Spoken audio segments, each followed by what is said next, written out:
Hey everyone, welcome back to my channel. I'm Megan. Today I'm going to be doing a book review on Family of Liars.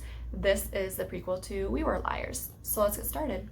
I really enjoyed this book better than We Were Liars. There is just so much meat in this, and the storylines and the way it was knitted together was just, it was so great. I love the idea how in We Were Liars you learn that Carrie can also see the supernatural or see ghosts when she has that scene out in the yard in the middle of the night and she runs into Cadence and she asks Cadence, hey, have you found Johnny yet? And she's like, no, I haven't found him yet. But that's kind of like your first insight of Carrie also being able to see ghosts.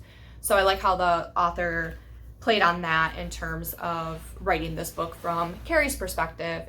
And in the opening scene, she's with Johnny, which is actually shown at the end of the TV series. But in this, I think it's the same summer as We Were Liars, I believe, is taking place. So she meets Johnny at Claremont because there's this part in the book where the group of them are talking, the four of them are talking, and Cadence mentions something, and Johnny's like, yeah, I saw Mom today. She's like not looking great or something like that.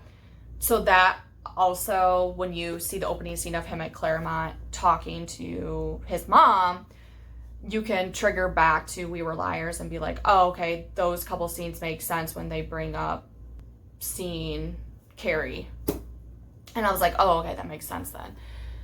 So Johnny asks his mom, what's the worst thing you've ever done? And so that's how she's telling the story.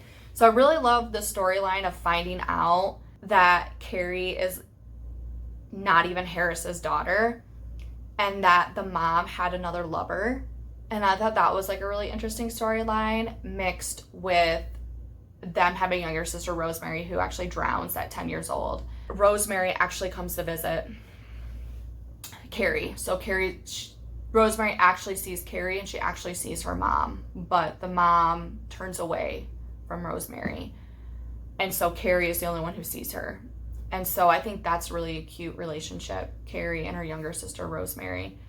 Because Carrie grows up, I think I don't know what age they are starting the book, but she's 17 and then it goes to like 21. And then how We Were Liars, when Johnny, Mirren, and Gat say that they're tired, Rosemary actually does say that. So like she's a ghost for at least quite a few years, and so that's when she says like I'm getting tired, and I was like, oh, okay. I was like, I understand, or I remember that from We Were Liars. As she was telling the story with the boys, when Aaron and Yardley's dad and brother left the island, I was like, oh, 3 boys, 3 girls, and then just the parents. I'm like, something's gonna go wrong, and indeed it did. When she was telling the story that Beth was the one who hit the guy that was kissing Penny on the dock, I was just like, oh, that's not like the worst she's ever done. It's just like cover up for her sisters. And then she did that inner monologue thing where Cadence does kind of in We Were Liars about, this is what I tell people, or this is what I say to myself, because I don't want to believe the truth. And the truth that she was saying was that she flipped her and Beth in that story. That Carrie was the one who actually hit him and knocked him out, and he ended up dying. So that kind of blew my mind when she kind of said that. I knew that there was going to be a catch because there was no way that that's the worst she's ever done is covered up for her sister because her sister killed a guy. But she was the one who ended up killing the guy. They're just like a weird family. Just a wacko family. If you think We Were Liars were interesting, this one was wild. But I definitely like this one better. I liked the overall storyline. I liked everything. For me, the island is like so sinister, and I wish this TV series showed that. So if you watch a TV series and you didn't read the books, like the books are definitely more like the sinister vibe. Like it just seems, I don't want to say like haunted, but it's one of those things where knowing the boys didn't really know much about this family, kind of living in their world, but you don't know how to survive their world. Like the Sinclair family, if things go wrong, like emotionally, it's like it doesn't affect them. It's just really bizarre.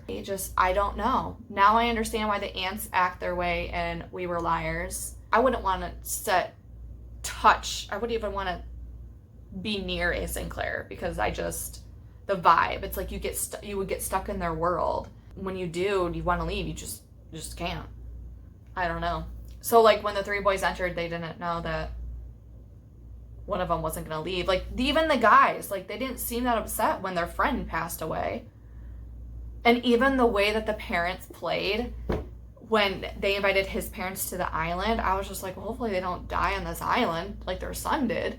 I don't know if they're necessarily bad people, but they definitely know what they're doing, definitely live on an island in their own world, I think, for a reason. So if you like a thriller, and if you were reading We Were Liars and you were upset about the ending like I was, read this one.